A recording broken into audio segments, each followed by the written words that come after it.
Welcome to Wild, Women in Lending Determined to Make an Impact. I'm your host, Robin Lavasser. They say our biggest fear is not that we are inadequate. It's being powerful beyond measure. In this podcast, I will share how to break through imaginary ceilings, lean into success, discovering your purpose, and understanding how to create the business and life of your dreams. From failures to triumphs and all the tactics in between, let's jump into the wild arena together.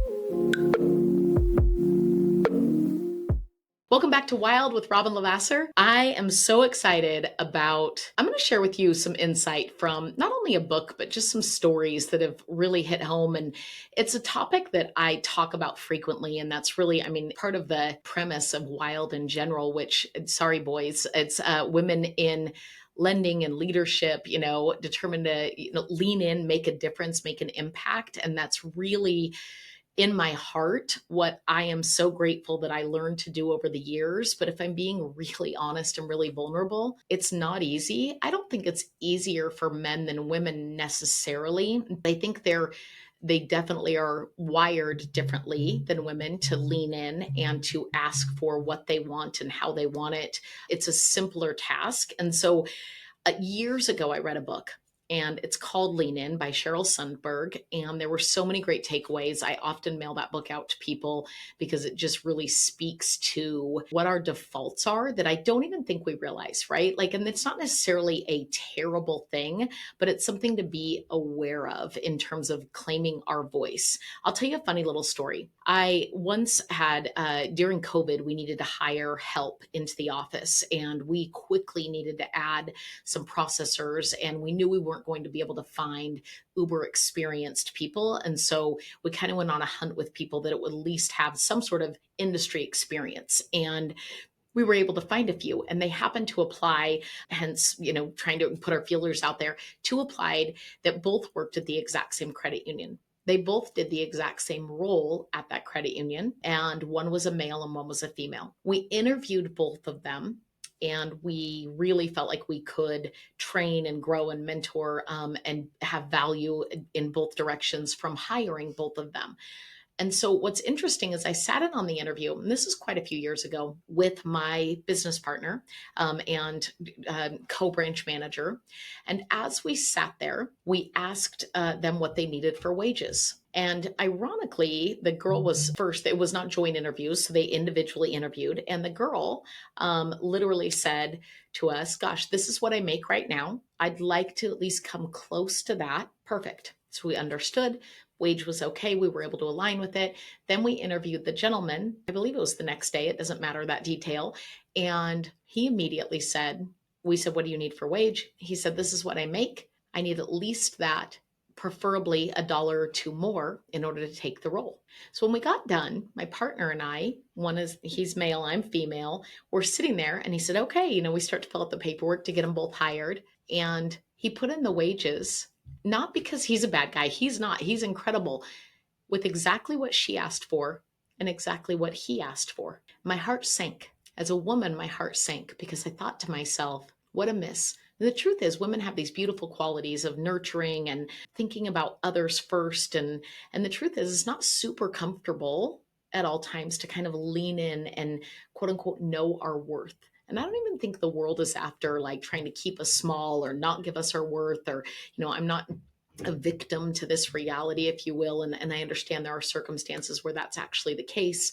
What I really think is that we struggle ourselves. We don't mind, and we crave and we want the recognition, but we struggle giving it to ourselves and understanding that we're worthy of that, right? That we really should lean in and use our voice. And so we end up paying them the exact same. And I talked to my partner and I was like, why would we pay them differently? We're going to pay them the exact same. And then I called the gal that we offered the job to, and I told her the story. And I said, I need you to do me a favor. I need you to use your voice. It's worthy. It's powerful. I need to hear you. Anything that you have ideas on, I need you to lean in. And I actually ended up giving her the book.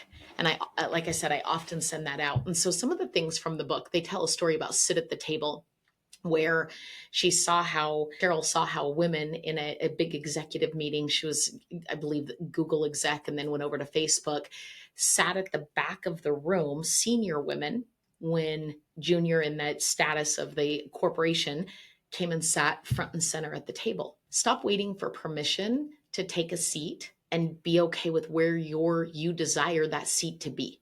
You need to walk in and say, "Hey, I belong at this table. I'm going to sit amongst where everybody else is and not wait for everyone else to take a seat." That's you're not at, we're not at a dinner at at our house. If we're out of room, my husband and I as the hosts are going to potentially stand if we're out of room for seats, but that's not what it is in business, right? You have to be willing to come in and sit and know my place is right here, and I'm willing to sit in my place so that I can contribute appropriately. Other things: speak up even if your voice shakes. I love this. Confidence is not always loud. A great metaphor for this is, if you're a lion, you don't need to walk into a room and roar. People already know. Communication comes in a lot of forms, and one of them is just your confidence in general, your ability to walk into a room and somebody say, they clearly know their worth, their importance, their value. That's not saying I'm better than other people. It's saying I'm clear on who I am, why I'm here, and what I'm going to do. So even if your voice shakes, speak up. Contribution sometimes feels uncomfortable, but it is necessary. And so when you're asking for clarification, when you're giving your opinion, when you're willing to lean in and say, "Can I say something?" Better yet, "I have something to say," when you're ready. And here's what happens sometimes with women, and it's where they get labeled in the emotions, and it even happens with men. You don't use your voice in whatever circumstance, but the voice is there. And so by the time you are using it, it's highly emotional. It's letting out all the other times that it was silenced by you potentially, and it's dying to speak. And so it comes out possibly over emotional, maybe even over dramatic, less clear. And so then we try to shove it back in. Using your voice consistently, but kindly and clearly and confidently makes a massive difference in how all of us communicate and present to other people. Done is better than perfect. Perfectionism is probably one of the biggest traps in general, especially in women. It's an incredible trap. Being over controlling, progress in general drives growth, and failure is progress. And you have to feel safe in, did I actually understand what I learned from that failure, right? But then I'm willing to move forward and have that ownership that makes things so powerful. But perfection is absolutely the opposite of progress in general. And so make sure that you are leaning in even with your voice, maybe not speaking things clearly, but being willing to use it, and or communicating in general that you are a piece to the puzzle, right? You are a contributor to the team, to the elements, and that you are one of the pivotal people in that space. The other is, remember this: your voice can change a room. Your voice in general, one woman speaking up, one woman leaning in. I feel like for me, I watched multiple women before me, either on a stage. I'll never forget watching a gal on a stage stand up there and read off what she had closed previously, which were very similar to the numbers I was doing at the time and what she was now closing.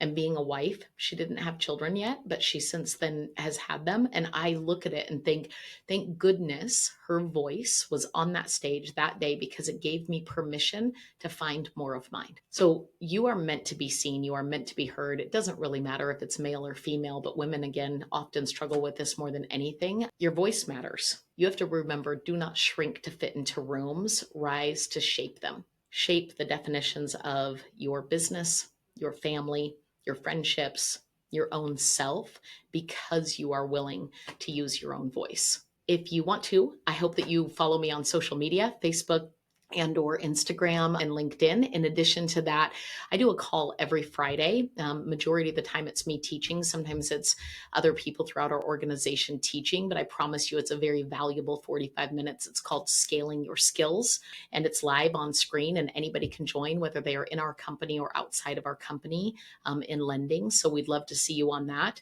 And I'm always willing to do at a minimum a 15-minute coaching call with anybody who's looking for it. And so I'm going to do a little plug here and say, if you are bold enough to lean into your voice, shoot me a DM, shoot me an email. Feel free to even shoot me a text message. It's pretty easy to find all of my information online. And I would love to hear from you. I would love to get to know you. I would love to give you a little coaching and hopefully add some value to your life and impact to this business. If this was helpful, I hope you share it. We'll see you soon.